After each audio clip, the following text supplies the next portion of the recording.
I, William Arthur Philip Louis, take thee, Catherine Elizabeth, thy wedded wife, having to hold from this day forward, better for worse, for richer for poorer, in sickness and in health. We saw a bride who's going to be very happy in this royal family. The entire world is watching. Something like 2 billion people watch this, more than any event in history. He chose St Andrews University, and so, by chance, did Kate Middleton. And that, of course, where they were both first-year students, freshers, that's where they met. And if there is one word which sums up their relationship, I think it's one of respect. Since those early days, their romance has blossomed into a modern-day fairy tale that has been documented and watched across the world. Never before have members of the royal family been seen in the same way as we view celebrities, but Kate and William are a very good-looking pair, and because they come across so down-to-earth, I think we're viewing them in a completely different way. Their relationship has grown, strengthened and transformed into an inseparable marriage and a true partnership. We've been talking about marriage for a while, so it wasn't a massively big surprise, but I took her up somewhere nice in Kenya and proposed. It's very romantic. There's a true romantic in that. There is. And they are now one of the world's most respected and famous couples. Their relationship grew out of cold winter nights spent in a university digs, having spaghetti bolognese and talking about anything other than being a prince or princess. Come with us as we discover their uniquely romantic story. We take you back through the couple's early years together, and we follow their journey to becoming the golden couple they are today. This is William and Kate, the first 40 years.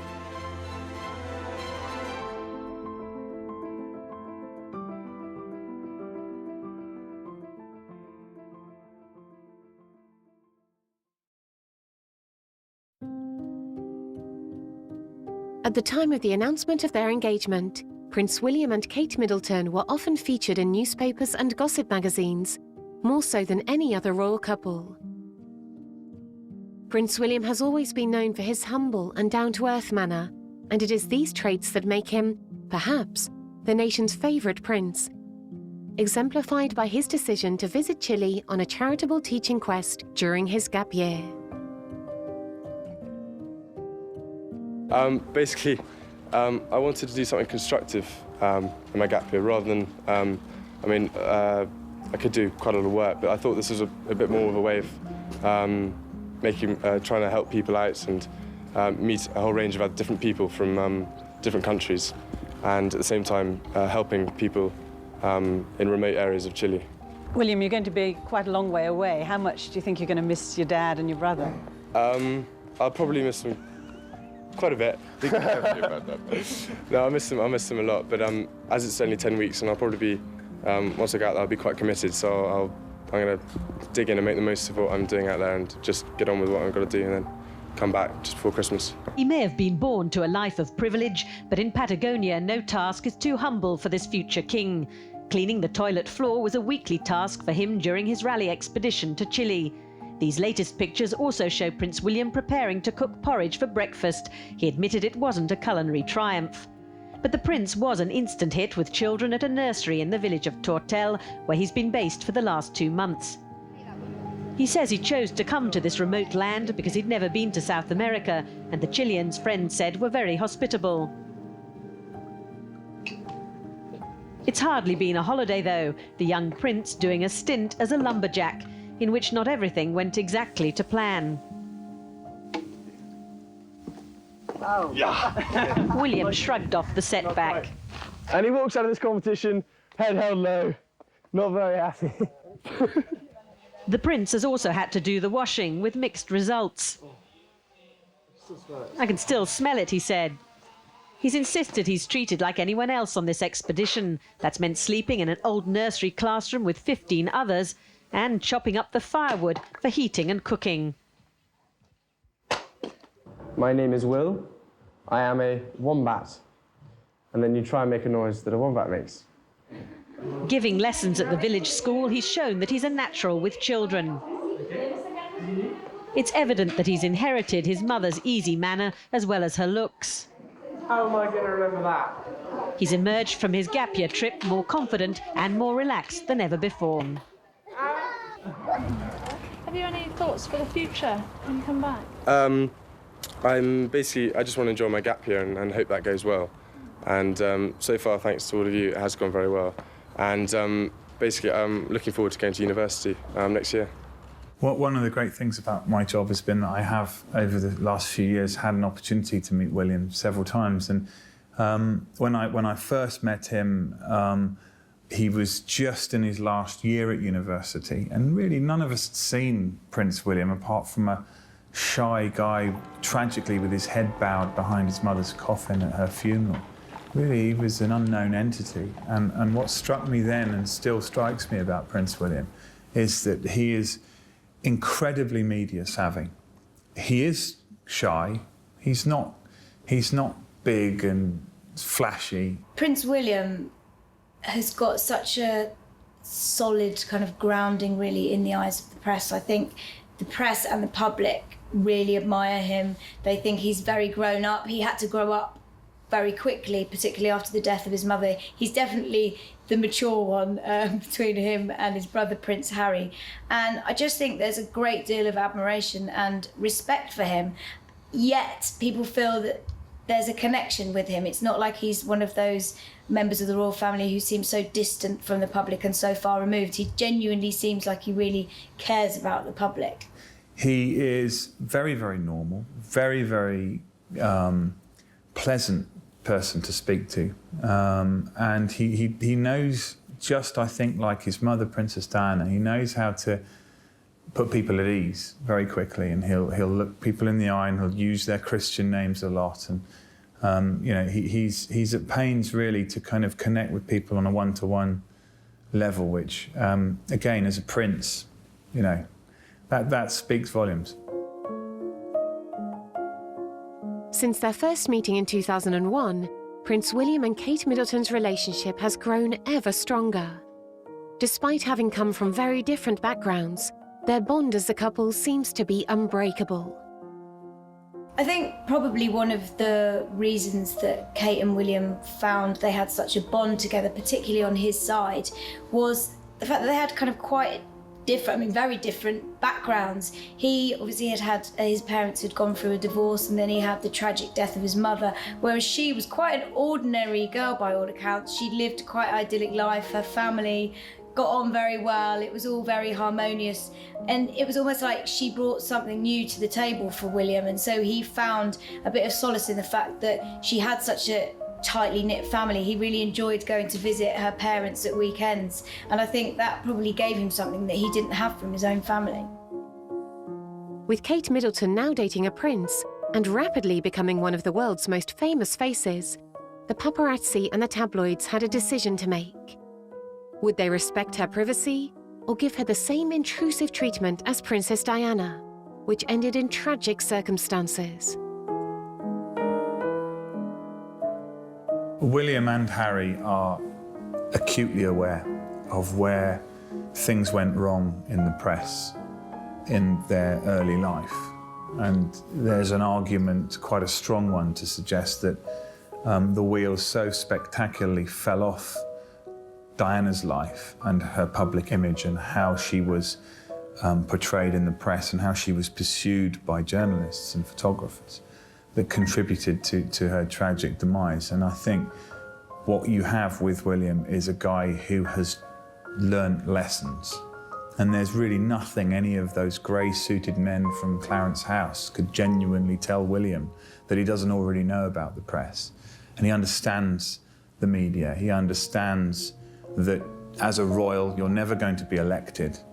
But that doesn't mean that public opinion isn't incredibly important to you and your longevity. And William, I think, really understands that. He gets it. He is very, very open and willing to forge relationships with the press. But he wants it on his terms, and he does not want a repeat of what we saw with Princess Diana.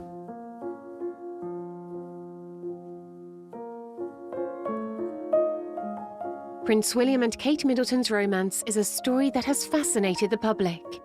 But to truly understand their unique and magical journey, we have to go back to where it all started.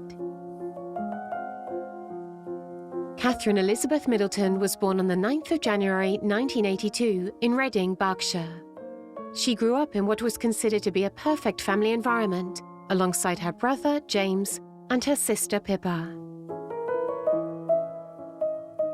Her father, who was a pilot and worked for British Airways with the rank of captain, and her mother, who was a flight attendant, was quite clearly an ambitious young girl, growing up in Southall, which is not a salubrious suburb, where it's more or less like living under the flight path at John F. Kennedy Airport in New York. She could look up when she was a child and see the big glamorous airplanes landing, and she thought to herself, I'm going to be a flight attendant, and she ended up as a flight attendant, and she ended up meeting a pilot, and she ended up marrying him. And there's definitely ambition in the family of the best sort, a bootstrap operation. But they were not poor, they never were. He was always on a pilot's salary. But they set out to make their own company. Party pieces, they saw a niche in the market. And what they did is what good parents have always done. They've invested in education. It cost them a lot of money. They sent all of their 3 children to good schools. In the case of Kate, to Marlborough School, which is one of the top public schools, which means private in British terms, schools, where she did quite well. And I think she had one of those childhoods where there was a lot of happiness, there was a lot of family feeling. And I think that that is what attracted William to her.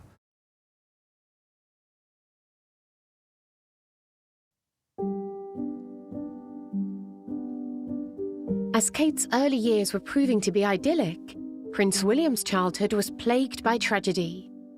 William Arthur Philip Louis, the first child of the Prince and Princess of Wales, was born at St Mary's Hospital, London, on the 21st of June 1982. His arrival triggered front-page headlines around the world, and a future King of England was soon presented to an adoring public. William's brother, Harry, was born on the 15th of September 1984. I remember saying to Princess Diana on one occasion when her son was getting taller and taller, I said, you've bred some height into the royal family. And she said, yes, and good looks, and good looks.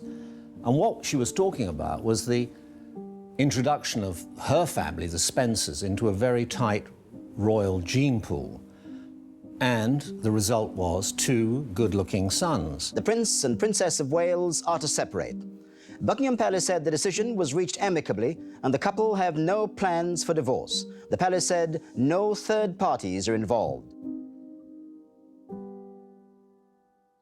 We have reports from Paris that Diana, Princess of Wales, has been killed in a car accident and that her partner, Dodi Fayed, has also been killed. They were apparently being pursued by paparazzi on 2 motorcycles.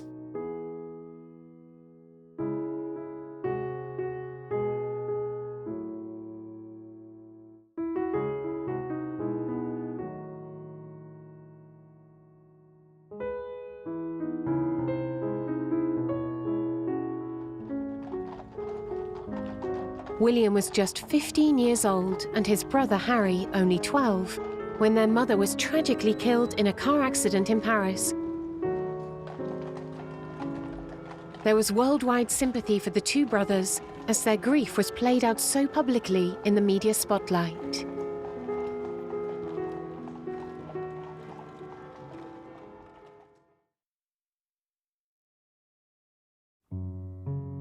Kate Middleton's school life at Marlborough got off to a tough start as she was bullied on a regular basis. And when she got there, she wasn't particularly popular at the beginning. The boys apparently, in the refectory, in the dining hall, as the young girls would come in, they would hold up their paper napkins with scores on for the girls, saying whether they were attractive or they were not attractive. And when she first arrived, rather thin, rather nervous, rather timorous, you know, they held up 1 or 0 or 2.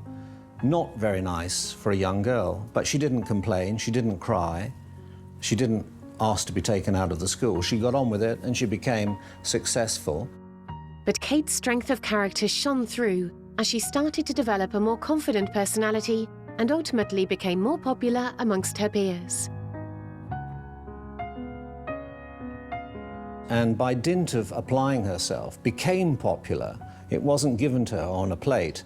And as she filled out a little bit and she got some colour in her cheeks and she became more assured, the attraction grew and she was a very popular person. The Kate Middleton that we see now is very different from a very shy, quite asthmatic schoolgirl who frankly wasn't sort of everyone's best friend. She wasn't the girl that everyone wanted to necessarily be seen with. She was sporty, she played a lot of sports, and generally they haven't been able to find anything bad. I mean, I think what's remarkable about Kate Middleton is that there has been so little that's come out of her past that's scandalous or some incident where she was rude to somebody or bullying. I mean, there's nothing. As one would expect, Prince William was sent to a very prestigious school, Eaton College, close to Windsor Castle, his grandmother's favourite home. William's education was at Eaton College. Eaton College is probably the leading public school in England, and it's very traditional.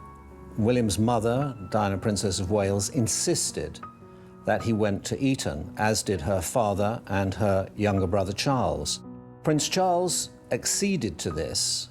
He went to Gordonston, where he was thoroughly miserable and cried almost every time he had to go back to school, even as a teenager. And he allowed his sons both to go to a very elitist school.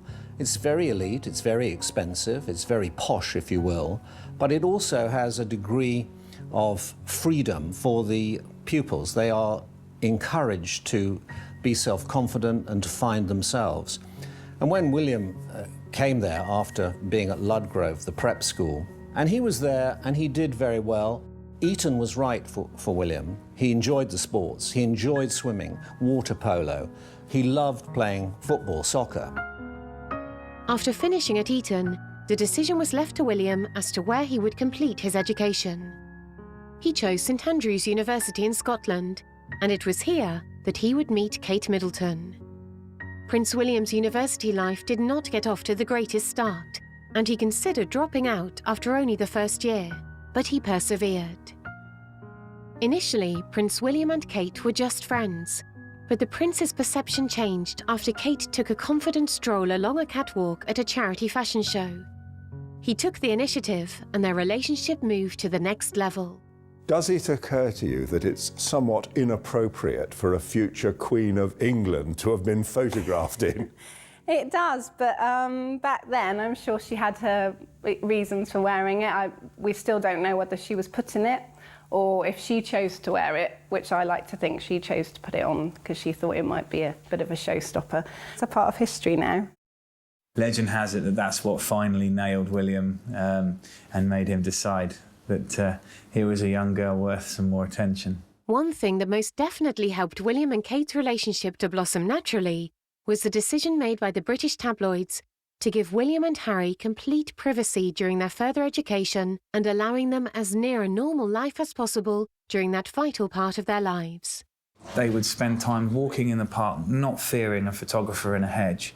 And while pictures were taken, newspapers agreed under this special agreement that was made after Diana's death not to actually publish those pictures. So there was no market. You cannot underestimate how important that has been in their relationship. William met Kate at university when he was in that period of being left alone by the media, out of the public light. Having lived in Hall, they were then bold enough with two friends, another boy and girl, to actually take a farmhouse outside the small town of St Andrews, where they lived in this sort of little menage, this family-type relationship for a couple of years. And obviously they got to know each other quite well, probably very well, at this time. And I think this is where the bedrock of their relationship was established. They were very close, but at all times, they were highly discreet. They were almost never seen together. They were, even with their friends, they didn't allow any gossip to start. People speculated, but there was nothing definite which proved that they were an item. And I think the fact that she was discreet and that she wasn't blabbering on about her love or her regard for Prince William, I think that stood her in good stead. Kate Middleton's relationship with Prince William was first revealed to the British public when William decided to take her on a family skiing trip to Klosters in Switzerland, a favourite haunt of his father's for skiing holidays. So, Prince William, romance clearly in the air here. Could there be another wedding perhaps on the card sometime soon? No, I don't think so. In April 2005, William took the decision to take Kate Middleton, his new girlfriend as she was then, on the skiing holiday with her father and with Prince Charles in Klosters in Switzerland. Now, of course, the fact that 2 years in a row, suddenly this pretty brunette that we didn't know anything about was being brought on a holiday again with Prince Charles and William, that caused massive media attention. There was a frenzy, frankly, and just about every skiing photographer across the Alps rushed to Klosters to try and get pictures of Kate. On that holiday, I met up with William and Kate and Harry in a nightclub in Klosters quite late at night, but we had a long chat, and William wanted to know, quite bizarrely really, I thought it would be obvious, but he wanted to know why all of a sudden there was just this enormous media storm around his little skiing holiday in the Alps. And of course I found myself in a position where I was having to explain to William, who I'm sure knows better than I did, that we were naturally interested in a girl that frankly can be a future Queen of England. And, you know, I think he understood it, but I think he wanted me to tell him. William and Kate both graduated in 2005, with William achieving a Scottish Master of Arts degree with upper seconds class honours. The news made the front pages around the world. William and Kate began to explore what their lives would be like following university. Prince William's career and his life of duty had been planned ahead, but for Kate it was no easy task. She joined the English retail chain Jigsaw, but she was distracted, and her focus of attention was quickly pulled away from her professional commitments to the young prince. Following the British royal family's tradition of military training and connection, William undertook his basic army training and later graduated from the prestigious Royal Military Academy Sandhurst for officers. But it wasn't until William's passing out parade that Kate made her first official appearance as his girlfriend. And she could kind of base her entire life around being William's professional girlfriend. I think this kind of thing got her the nickname Waity Katie, because a lot of young women felt that she'd really sublimated any life of her own to run around like his lackey. And yet, the job description of William's wife, or William's fiancée, is very much along those lines. And I think Kate was showing the royal family and William that she was ready and willing to do what was required of her to fill that role. William's Army and Royal Air Force training began in real earnest. And on his passing out day, a proud Kate was there to see her man get his stripes and show her support. The next chapter in the royal love story was a shock to the British public, with the news that William and Kate had split up in April 2007. I think everybody assumed that Prince William and Kate Middleton were going to get married. They were going to stay together forever. They'd been together for a substantial amount of time. And then when they split, it made you realise just actually they are human beings. They're going through a very public breakup. There was pictures of Prince William cavorting about with some girl in Bournemouth near Bovington where he was in the army. And you just thought, Kate Middleton must hate this. And she's got to remain dignified throughout. I don't think then anyone expected them to actually get back together because you thought they'd split up for a reason. So when they did get back together, you knew that it was serious stuff. He certainly thought it was over. He went around saying, well, I'm free. And she said to her friends, it's all over with William. But it's interesting that he then realised, and it must have been him, that he was not going to do better than Kate Middleton. And he rebuilt the bridges between them because it was not something she could do. She had been dumped, essentially. And he then came back to her. And I think she said in an interview, you learn a lot about yourself. And she had endured it. And it was fairly public. It was known about. But she didn't complain. She didn't run off to the tabloids. She didn't start speaking to her friends, knowing that they would be interviewed and their stories would appear. She was very discreet. She was very modest in the true sense of the word, which you don't find very often these days. And in a way, you can say it paid off because she bagged the big one. With the royal romance now back on track, the couple put the short break behind them and started looking to their future together. With the media now speculating that Kate would eventually marry into the royal family, they started making the inevitable comparisons between Kate and Princess Diana.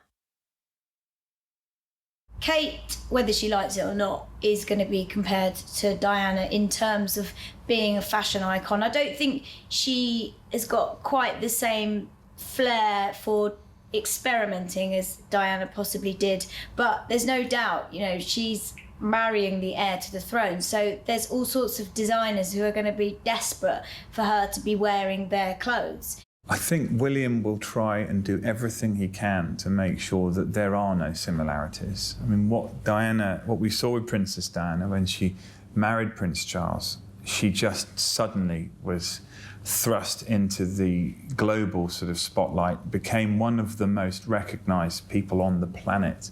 Now, I think that probably is a destiny that awaits Kate, but William's very keen that it will be done on her terms. There are similarities between Kate Middleton and Diana. I mean, the most fundamental one being that they've both chosen to opt into one of the most wacky families in Britain. And I don't think anyone would tell me off for saying that. Being a royal, getting into the goldfish bowl that is the household, my goodness, you'd have to really love the person that asked you to get in there with them. In 2010, came the news that the British public had been waiting for. Prince William had proposed to Kate Middleton during a trip to Kenya, and she had accepted. Flying himself into the land his family have worked for generations. Ian Craig's plane touches down in Lewa, the romantic hideaway Prince William chose to make his proposal.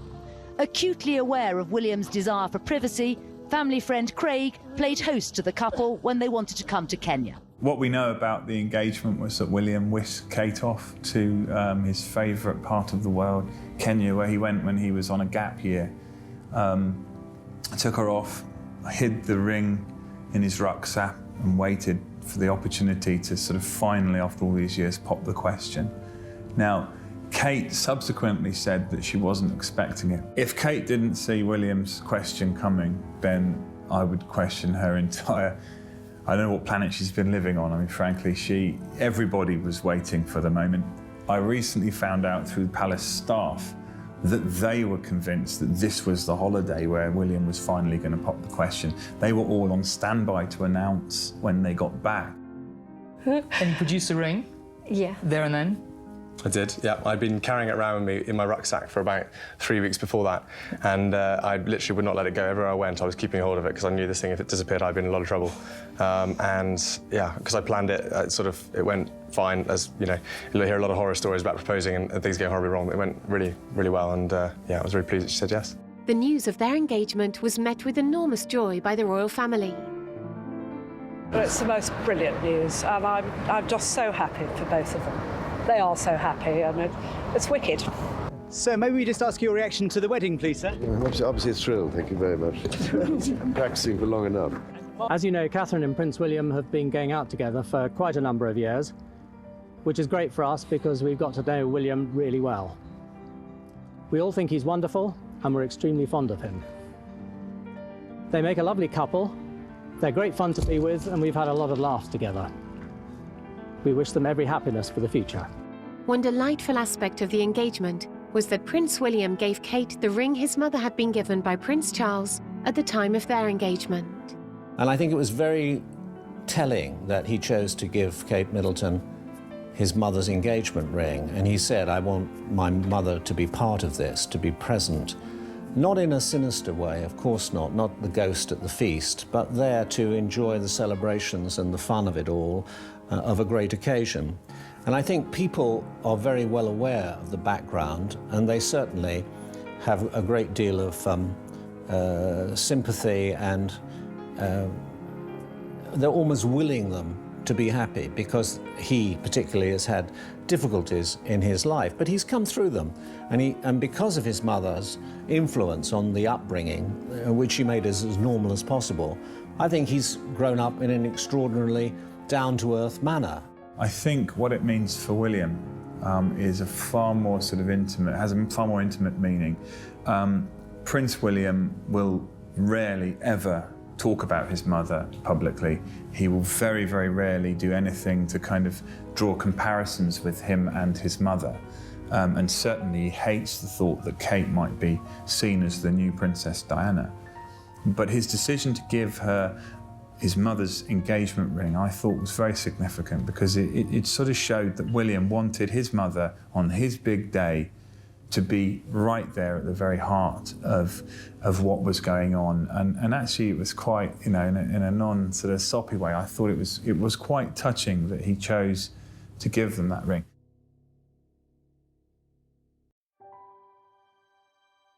Kate Middleton and Prince William married on the 29th of April 2011 at Westminster Abbey in London. The glittering occasion was witnessed and watched by billions of people around the world, a spectacular event that has rightfully earned its place in British history. This is an absolutely extraordinary royal wedding, because for the first time in centuries, a future king is going to marry a woman who is neither a member of royalty, a foreign royal house, or British aristocracy. He's going to marry what is called a commoner in this country, an ordinary person. But I don't believe she is an ordinary person. She is probably a good example of one of the best things that the royal family has done for years. I think we're going to see a lot of elements in this wedding that we haven't seen before in a royal wedding. It's going to be a lot younger, maybe a lot more current, but it's going to reflect both William and Kate's personalities. Before the day of the wedding, there was much speculation as to who Kate Middleton would choose to design her dress. English designer Sarah Burton, creative director of the luxury fashion house Alexander McQueen, was selected by Kate, and the dress itself was a creation of extraordinary beauty and elegance. Youthfully regal.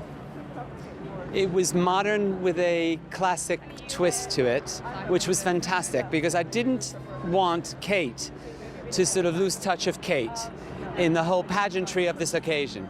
And I think Sarah Burton for Alexander McQueen did a sublime job.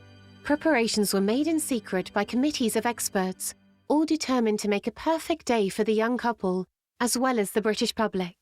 Millions of pounds were invested in every facet of the occasion, from security to catering. You know, security just alone is probably going to cost £1 million, if not more. There's going to be processionals, there's going to be caterers. So how did you feel when you got the call early in February? Did you think, oh, someone's having me on here?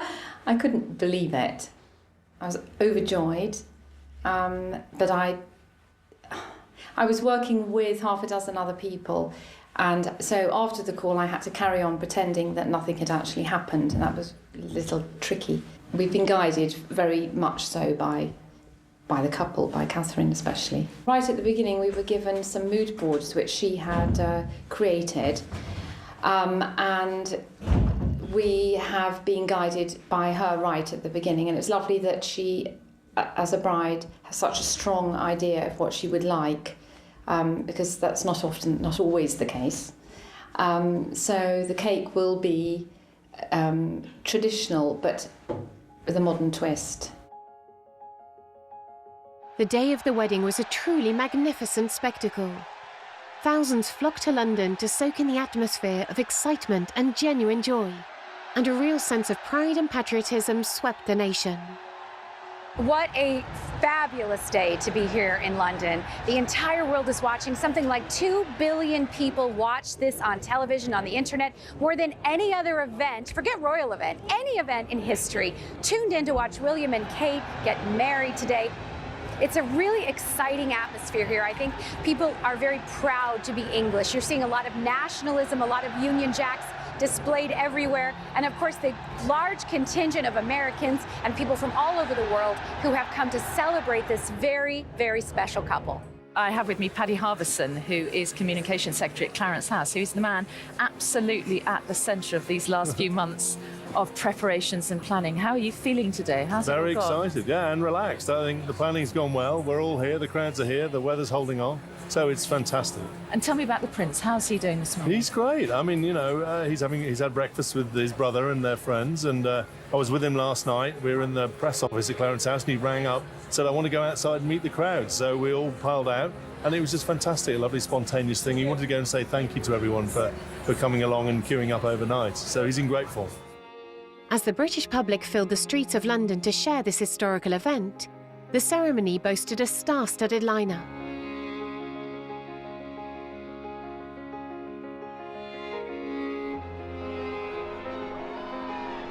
As Prince William made his way to Westminster Abbey, he was no doubt lifted by thousands of cheering bystanders, greeting and supporting one of the future kings of England.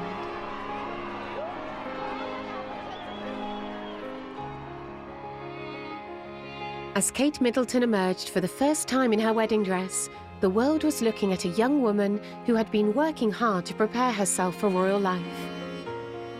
There's a veil, and there is Kate Middleton. We can see that the train of the dress helped into the rear of the vehicle, lace surrounding Kate Middleton's neck and the veil. A great view there of the proud father, Mike Middleton, as he adjusts his jacket, a reassuring pat on the arm for his daughter. Lily of the Valley on his lapel. Last night, Catherine Middleton spent the night surrounded by her family in a hotel they'd booked out, full of love and warmth, and we know that Princess Diana had her dinner on her tray along the road in Clarence House with Her Majesty the Queen Mother, but a woman who was in her 80s, you know, pretty old, and alone, not with her parents, not with her sisters. And of course, all that makes a difference. And of course, Diana was so young, 20, and you have Kate Middleton, who's nearly 10 years older, well-educated, very stable, very confident. I think this morning we saw a bride who's going to be very happy in this royal family. Everybody standing here behind us, the million people lining the route, all wanted that shot of the dream princess. Yeah. And we've only seen a glimpse so far of what she would But be. she when hasn't gets let out us of that down, car. has she? But absolutely, she hasn't let us down. This is when the British come to their own. We have all the equipment. We have the household cavalry. We have the wonderful carriages. We have those ancient Rolls Royces. And there's great spirit here. A spirit I think you could say was evocative of 1981 and the wedding of Prince William's parents, Charles and Diana. There's a real enthusiasm for it. She is wearing brand Alexander McQueen. It is a wedding dress that has been designed, as was speculated, by Sarah Burton.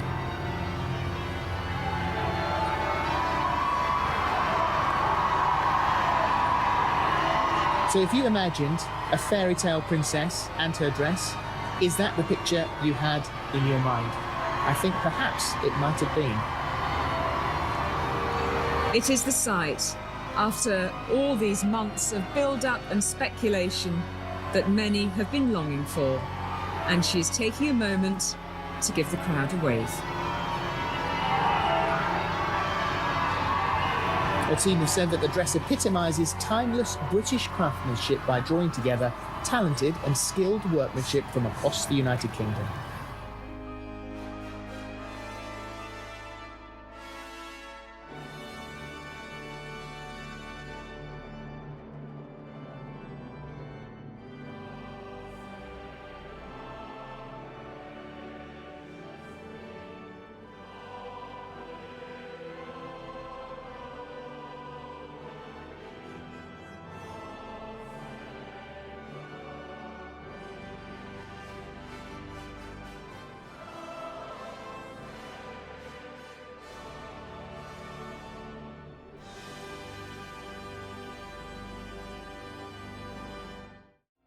wilt thou love her, comfort her, honour and keep her, in sickness and in health, and forsaking all other keep thee only unto her, so long as ye both shall live?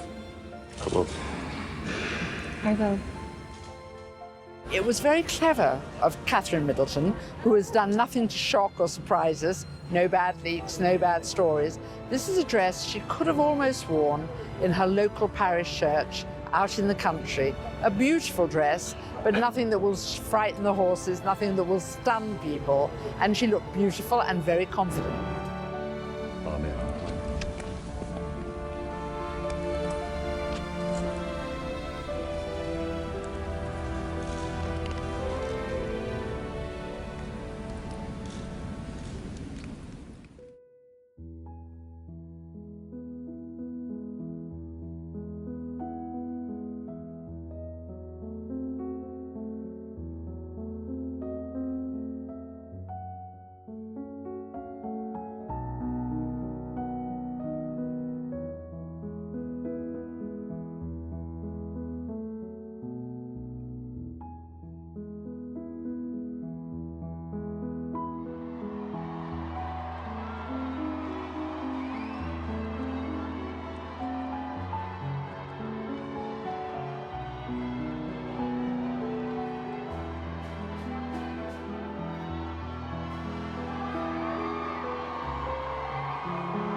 The ceremony was a truly joyous event.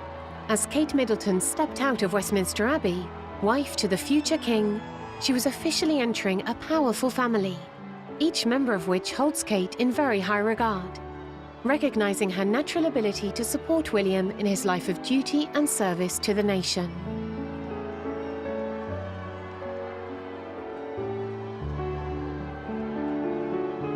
So we can see a twitch at the window. The French curtains, those little net curtains in the French windows, just a little bit of a twitch. Her Majesty the Queen organising everyone behind. Is everybody ready? Are you okay? How do you feel? Readying everyone for the noise. She, of course, has done it before. There's definitely movement inside. We can see some movement there behind those curtains, and here we go.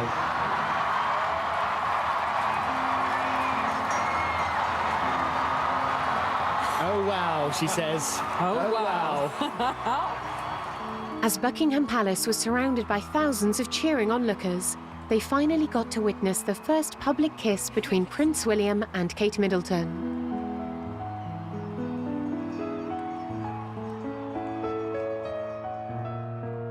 That was the kiss that everybody wanted. And there was no prompting or persuasion needed. No.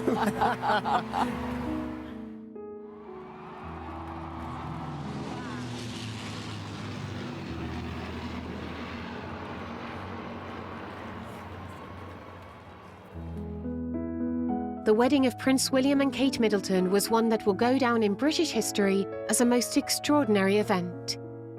It was viewed by billions of people around the world.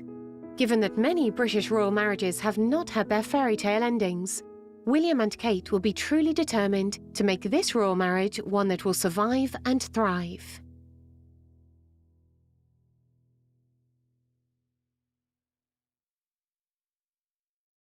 On the 3rd of December 2012, Clarence House announced that the Duke and Duchess of Cambridge were expecting their first child. However, the announcement did not go according to plan. Kate was forced to announce prior to being 12 weeks pregnant that she was in fact expecting because she was hospitalized for very, very severe morning sickness. She suffers for something called hyperemesis gravidarum, which is a very somewhat rare form of extreme morning sickness. This goes way beyond the typical nausea and discomfort that most women feel. This is very extreme, where the mother-to-be is unable to keep down any solids or even sometimes liquids. It can be quite serious, both for mother and baby. Obviously, there'd been an awful lot of anticipation as when Kate was going to announce that she was pregnant. I mean, in fact, I think the announcement was suggested for about 6 months beforehand. Everyone was writing in the papers that she was pregnant. The palace had put out the official announcement as she was en route to the hospital. because she'd had problems with the pregnancy, and it was felt that William and Kate didn't want to even tell the Queen or Prince Charles that she was pregnant until they were absolutely certain everything was okay. So that's what happened. The actual announcement happened because she was feeling unwell and was taken to hospital. William and Kate had talked at length about how they wanted to make this announcement to the world, and it certainly wasn't going to be this way and at that stage in the pregnancy. Most celebrities, particularly royals, wait until that first trimester is finished before they make any happy announcements. The Duchess was admitted to St Mary's Hospital in London in the early stages of labour on the morning of the 22nd of July 2013 and gave birth to a baby boy weighing 8 pounds and 6 ounces at 4:24 p.m. on that same day.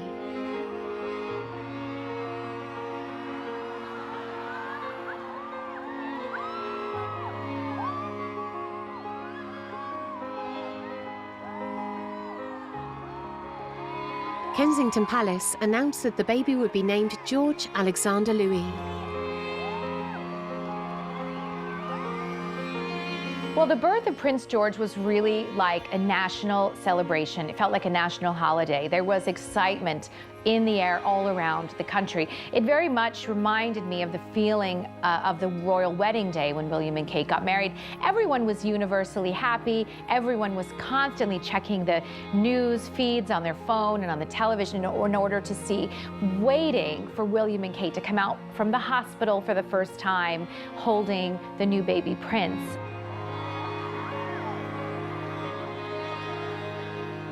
Well, actually, I've covered the royal family for 25 years, and the excitement around the birth of Prince George has surpassed most of the things I'd covered, actually, even the royal weddings. And it was a huge bun fight, if you like, outside the Lindo wing of the St Mary's Hospital, Paddington. There were hundreds of journalists there, as well as camera crews and members of the public.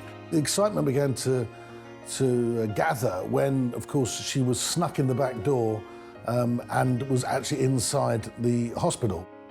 I have several friends actually with news organizations who were standing outside the hospital that day, waiting hours after hour for William and Kate to come out. And actually, they came out quite a bit later than expected because typical William and Kate's strategy fashion, they were greeting and thanking every single member of staff at the hospital personally for the very smooth birth.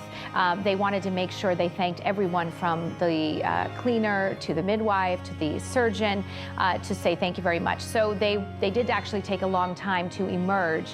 When they did, Kate was roundly praised in the press for her choice of dress.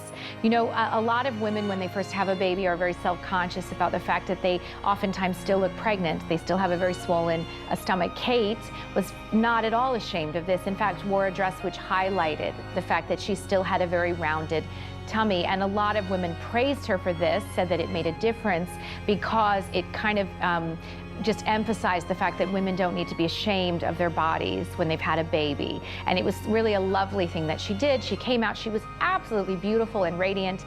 I'm sure she had some help with makeup and hair. In fact, we saw some of her stylists coming into the hospital before she emerged. So we know that she had a little help, but she did look fantastic and they looked absolutely in love. As William and Kate were leaving their press call, when they came out with the baby, he was seen to be very affectionate with her. He had his hand on the small of her back, and he called her Puppet. So we now know one of his sweet names of endearment for his lovely wife. Very emotional. Yeah, it's very emotional. It's such a special time. I think any parent, I think, will probably sort of know what this feeling feels like. So Very special. They're very much hands-on parents. I mean, William made it very clear when George was born that he wanted to be a hands-on parent. He took time off to spend with George and Kate. They didn't have a nanny straight away. They were very anti having an extended staff to look after their children, look after them. But I think as time has gone on, they've realised they do need that extra help. They can't just rely upon, say, Carol, Kate's mother, and other members of the family. They do need that because they're very much in the public eye. Well, William and Kate, as parents, we know are very structured. From what we've heard coming out of the palace, Prince George is on a very strict schedule that never deviates. You know, he has his meals at a certain time, his tea, his goes to bed at a certain time, his naps. Everything is regimented. They have a nanny from Spain who is a very thorough and organized young woman, no nonsense, and that is how George is being raised. William, in particular, wants to be a hands-on parent. Kate, too, doesn't really want to pass on the responsibility of motherhood either. But, you know, when you're in the royal family, when you're in the public eye, it's very, very difficult to do everything. And I think that even Kate and William have found that, and so they are now realising that it's important to have the extra help that they require. Kate and William are strict parents.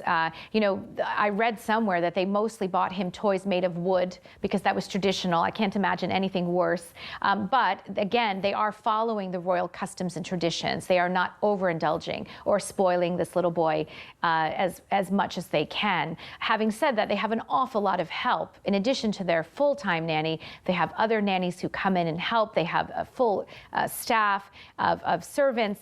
Having said that, Kate has broken precedents in the sense that she does more for herself than anyone else in her position has ever done before. In fact, Kate and William's head housekeeper and head gardener both quit. They were a married couple. And it was very controversial because they had actually worked for the Queen previously and then come over to work for Prince William and Kate. There was a lot of speculation at the time that Carol Middleton had been interfering in the housekeeper's duties, that Kate Middleton was doing a lot for herself, and that didn't sit too well with the staff. You know, Kate's in a difficult position because she didn't grow up with household servants. And she likes to cook, for example. She likes to do things for William and very much likes the privacy that one gets without servants around. At the same time, William grew up with a retinue of servants and staff, and he has a certain lifestyle. So it's a balance, I think, of those two things, the privacy that they want and also Kate feeling like she's taking care of her own home. But at the same time, you know, there's public engagements, there's all kinds of things that require her attention, and they do need a lot of help. Given that Kate Middleton was an outsider coming into the royal family, there is no question that she would have had to have made a good impression on Queen Elizabeth. Her Majesty must have been very keen to ensure that her grandson would find someone with stickability and a devotion to duty as steadfast as her own. Well, the Queen wears two hats, and one of them being a crown. As Queen, she's obviously thrilled, I'm sure, that Prince William is in a happy marriage, that the heir is born in Prince George. That's the role, to make sure that the line of succession is secured. But as a grandmother and a great-grandmother, I'm sure she's absolutely thrilled with the way that the William and Kate are in love and they're enjoying a happy marriage together. It's very stable. Queen Elizabeth is probably a tough person to impress, and I can only imagine the nerves that Kate must have felt being a commoner and meeting the Queen for the first time. She didn't come from the aristocratic class that would have perhaps already met the Queen at various occasions and certainly had family members who had.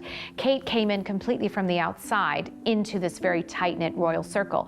To her great credit, Queen Elizabeth appears to have also learned from the lessons of Diana and really welcomed Kate into the family in a way that I don't think Diana was ever exactly welcomed. And Kate was given a lot of support by royal staff and royal household as she grew into the role of being a duchess, of being a princess. They gave her time and space and resources in order to help and support her in that role, and it's done wonders. She always used to say that it was important that her grandchildren, particularly William and Harry, enjoy a long courtship so that people coming into the royal family understand the intricacies and difficulties of being a member of the royal family.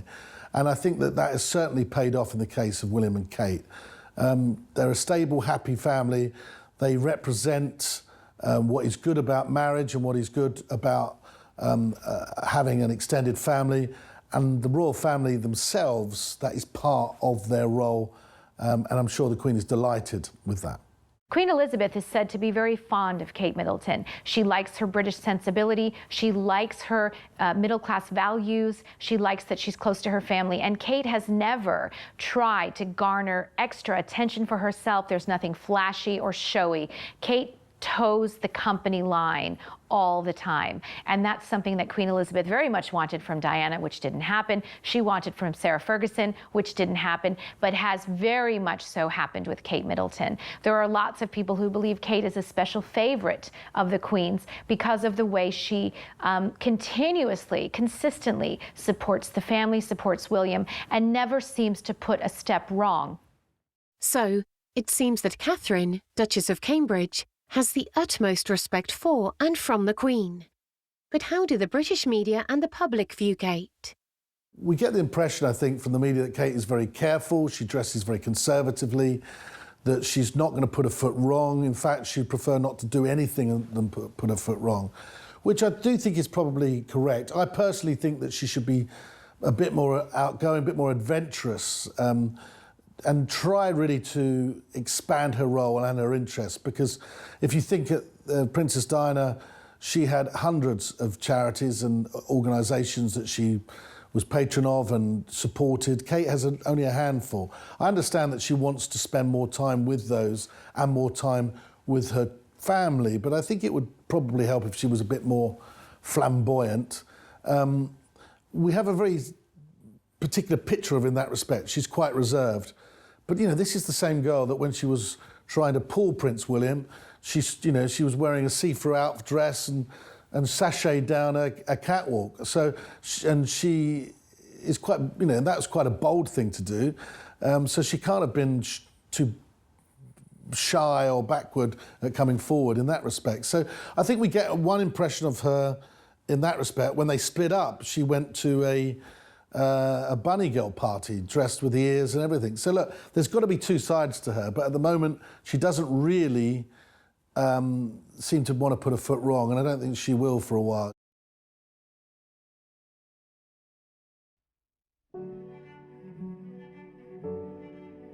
Given that Princess Diana was such an avid supporter of hundreds of worthy causes around the world, supporting charities is an aspect of life that has been ingrained into Prince William from a very early age. Prince William is involved with quite a few charities. One in particular, he's been involved in AIDS work and AIDS charities since he was very young. And of course, that came from a deep commitment that his mother, Diana, had to the cause. Prince William is also involved in several charities related to Africa. You know, Africa was very much a part of his experience between high school and university. And he went out there and had a gap year, as they call it, and really fell in love with the country. So he and Harry both actually have been involved in several charities in Africa as well. William is also involved very much so with a charity called Centrepoint, which is an organization that works to help the homeless. You know, Princess Diana originally kind of got both William and Harry interested in this subject by introducing them and taking them out to meet and talk to homeless people. She always wanted them to see there was another side to their very gilded life in the palace. And since her untimely death, William has continued to be active and involved in Centrepoint. He's even spent the night out on the streets. That's something that he's passionate about, that he cares about. I think it helps to give him some perspective in the midst of his very often glamorous life.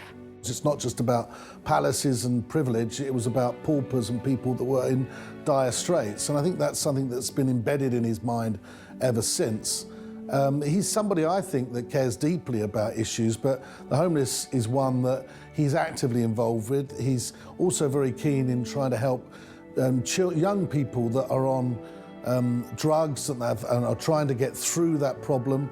And he does lend a lot of support to that. And in fact, it's my understanding, he's not only doing stuff where he helps himself, he actually does put his money where his mouth is, and through his foundation, he has contributed quite a lot of money. But William, really, his primary focus has been conservation, and particularly the conservation of endangered species. That's one of the most important charities that you see him speaking out on most of the time, saving the elephant, saving the tiger.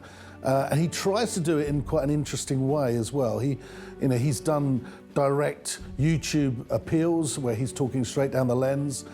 He makes very passionate speeches, in quite difficult circumstances sometimes, in places where it's slightly embarrassing to be speaking so publicly against countries that have not really done very much to save wildlife.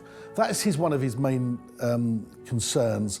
He spent a lot of time in his youth in Africa, and I think it's certainly the role of his father, Prince Charles, in conservation has had a big impact upon him. It's something he's deeply, deeply passionate about.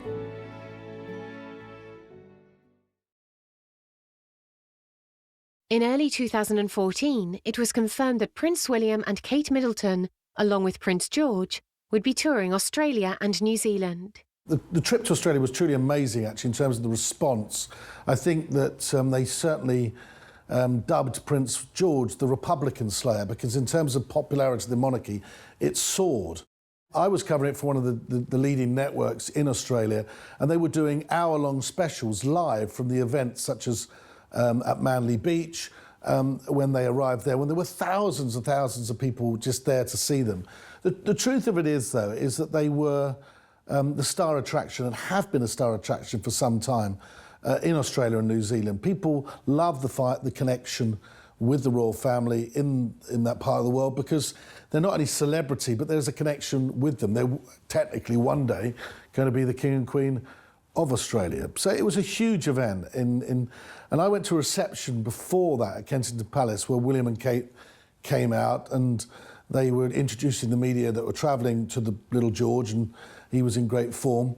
And they were quite nervous, I think, Kate in particular, about the reception they were going to receive. How big would it be? And they knew it was going to be huge.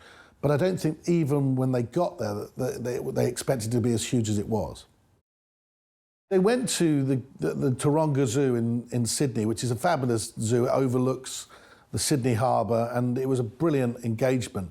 They went there primarily as the main engagement for Prince George. He was going to be filmed and photographed in the Bilby area, which is a compound. A Bilby's a bit like seemed to me a bit like a cross between a rabbit and a rat. It was just an Australian animal, and he was taken by that. I'd like you to unveil the Prince George Bilby exhibit.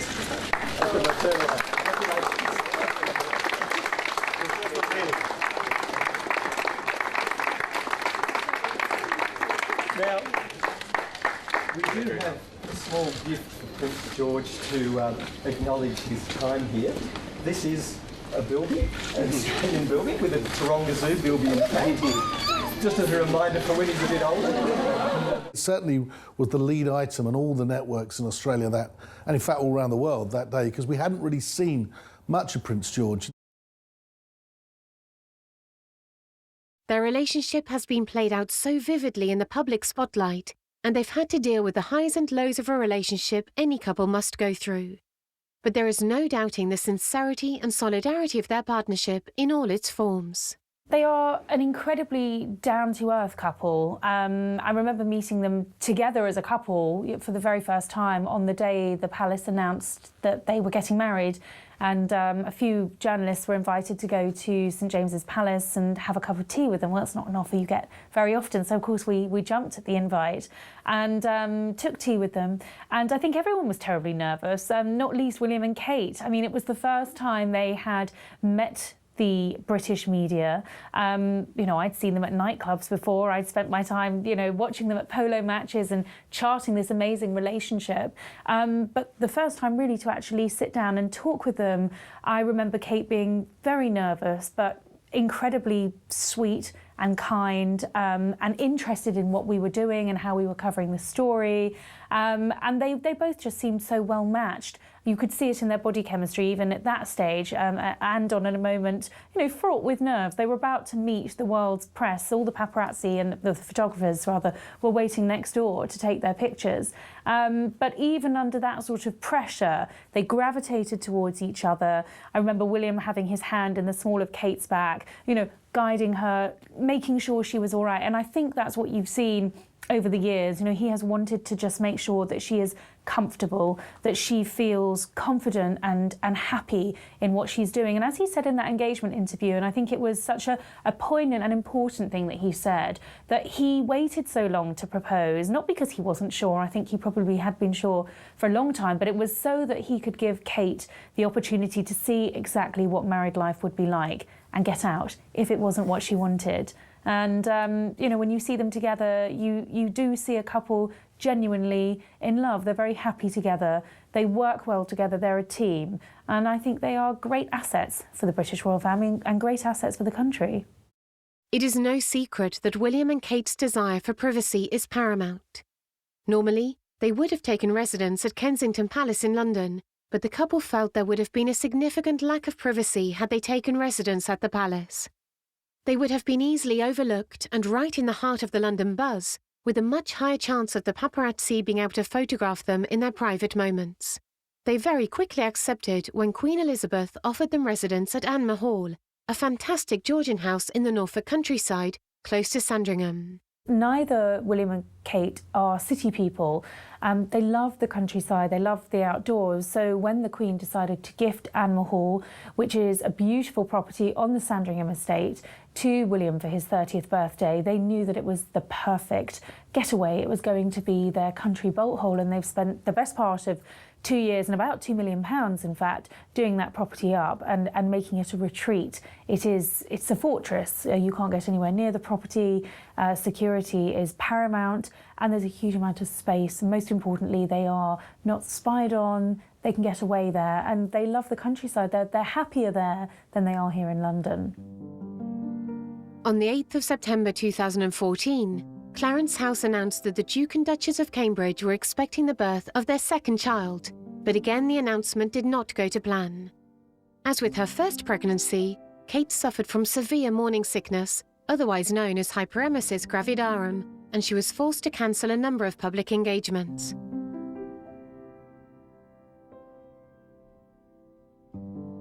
Again, you know, it's not what William and Kate wanted. They very much wanted the pregnancy to kind of go a little bit farther along before they confirmed to the world.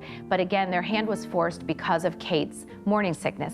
Congratulations. Congratulations. How's Catherine feeling? She's feeling okay, thanks. It's been a tricky few days, week or so, but obviously we're immensely thrilled. It's great news. Early days, but I'm hoping things settle down and she feels a bit better. But it's important that we all focus on the big news and the big international and domestic things that are going on at the moment. So that's where my sort of thoughts are at the moment. I'm going to go back and look after her now. It's early days, but you must be very excited. Thank you. Some women get morning sickness not until, 6 or 7 weeks in, but Kate seems to get it almost immediately and to a very great degree. So the fact that she was forced to start canceling appearances meant that the palace was forced to confirm the second baby was on the way. While Kate was heavily pregnant, Prince William was sent on a diplomatic mission to China, where he met with the Chinese President Xi Jinping. Prince William was the most senior British royal to visit China since the Queen's tour of the country in 1986. Following the important royal visit, the relationship between the two countries is now focused more on business after a run of political differences over Hong Kong and Tibet.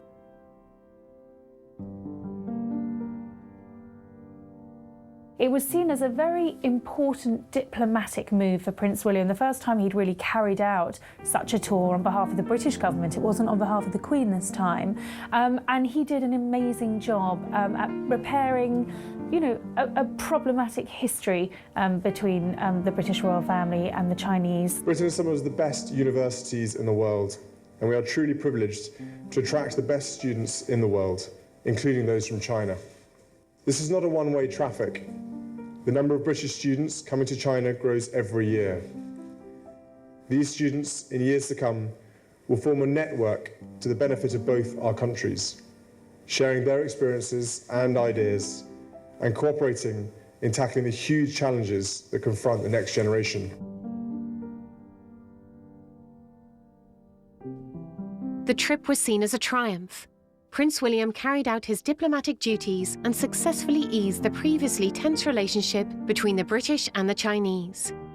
Prince William's return from China heralded the imminent arrival of the new royal baby, and the world's media set up camp around Buckingham Palace and St Mary's Hospital as international interest grew.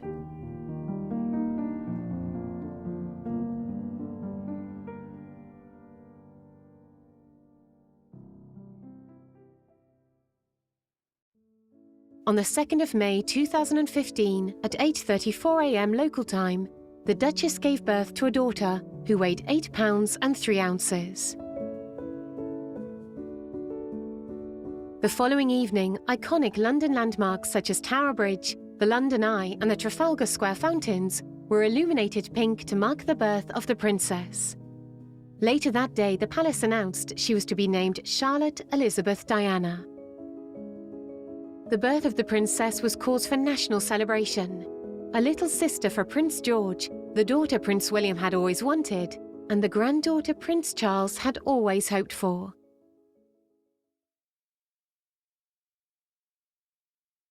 Prince William had made it clear that after leaving military service, where he served as a search and rescue pilot, he wished to continue to do a day job, something other than his royal duties. He is known to have a love for flying, and he quickly took up pilot duties for East Anglian Air Ambulance, which meant working for a private company, Bond Air. If there's been an accident on a motorway or a major road, he will be the one that flies in the medical team to assist. So it's a proper full-on job, as well as being a member of the royal family. The roster will mean that he is able to fulfil his role as a member of the royal family too. So he won't, when he has a royal tour or when he's got engagements to do with his charities or with the military, where he's still a colonel-in-chief of various regiments, he will be able to do that. You've done your training. Are you mentally prepared for some of the things that you'll have to face, those difficult and traumatic things that you'll come across in this job? I think nothing ever prepares you that well for what you're going to see and some of the incidences. But having done search and rescue before, we saw a lot of that already. And when you're working with a team, you help each other out and you talk about it, and you get through it that way. And so it's very important to talk about it. The money that he does earn from this role, he will give back to the charity. He's a multimillionaire in his own right, obviously, from money he's inherited from the late Princess Diana. So it's a job that he will take very seriously and one that he really wants to fulfil. I think it gives him an added sense of purpose. He and Kate's relationship over a period of time has always had these separations. You know, he's been serving in the military, so she's used to that. And I think it's important that he has that time where he feels he's doing a proper job, as well as the time when they spend together, when they are working together as members of the royal family.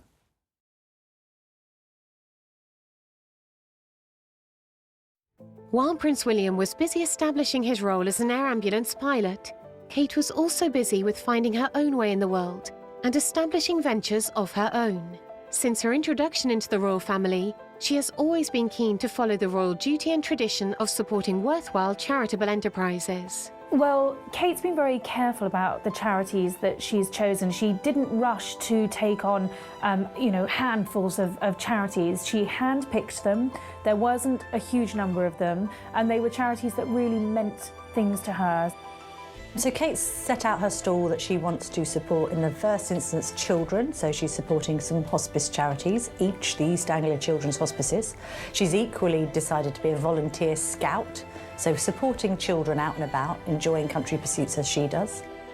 And actually she's been ahead of the curve on most of the choices that she's made. She's put children's hospices on the map, and she's also done a huge amount of good for mental health. It's another cause that she's very much behind. So she will know how important she is as a patron to those charities, to put them in that international spotlight, and she won't want to spend too long away from them. She's also been involved in action on addiction, so she's saying that she wants to help people. She thinks that addiction is the root to quite a lot of society's ills, be it children or their parents, and so she wants to get involved in that. And also, because she studied history of art and is a keen artist and photographer, there's her patronage of the National Portrait Gallery and other artistic pursuits. And she's mixed them a little bit, so she also supports a cause called the Art Room, which helps children, gives children therapy through the medium of art. Hello, what's your name? Hello, very nice to meet you. These are your friends. Oh, yeah. And what have you made? This is a card. It's a very big card, isn't it? What's on the front? It's a flower. It's a flower. Wow. So pretty, isn't it? And are these all your fingers? These are your fingerprints? Yeah. Their third child, Prince Louis Arthur Charles, was born on the 23rd of April 2018.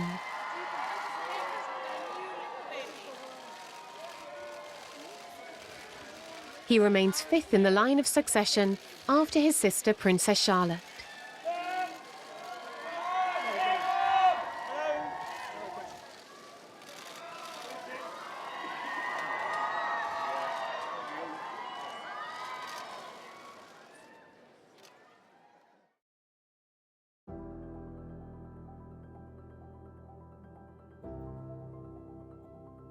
Since the tragic death of Princess Diana, the British press has taken a different stance on how they treat members of the monarchy.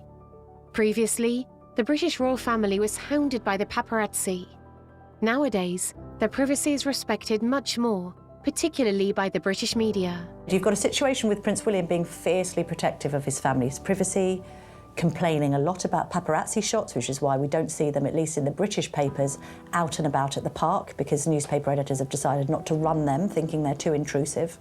They have been online and they are in foreign magazines, but the British press have actually never respected the royal family's privacy more. I think the couple recognise that there's a huge interest not just in them, but also now in their children, that they are international icons, they are famous around the world.